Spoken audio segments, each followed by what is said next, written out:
بسم اللہ الرحمن الرحیم الصلاۃ والسلام علیک یا رسول اللہ وعلی آلک واصحابک یا حبیب اللہ۔ صحیح البخاری باب فضل الحج المبرور، جلد نمبر 1 صفحہ نمبر 512، حدیث نمبر 1521، اور راوی حضرت ابو ہریرہ رضی اللہ تعالی عنہ ہیں۔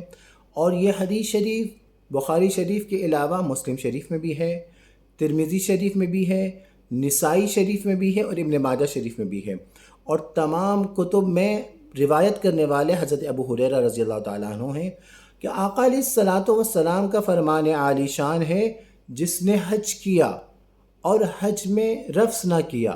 رفث کہتے ہیں فحش کلام، یعنی کوئی بے حیائی کی بات نہ کی، اور فسق نہ کیا، یعنی کوئی گناہ کا عمل نہ کیا، تو جب حج سے لوٹتا ہے تو ایسا ہوتا ہے جیسے ابھی ماں کے پیٹ سے پیدا ہوا ہے۔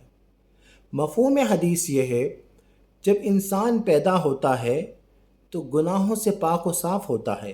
اسی طریقے سے جب کوئی حج کرتا ہے اور حج میں کوئی فحش کلام نہ کرتا ہے، یعنی رفث نہ کرتا ہے، اور گناہ کا کوئی ایسا عمل نہیں کرتا، تو جب حج کر کے لوٹتا ہے تو گناہوں سے پاک و صاف و شفاف ہو جاتا ہے۔ سبحان اللہ۔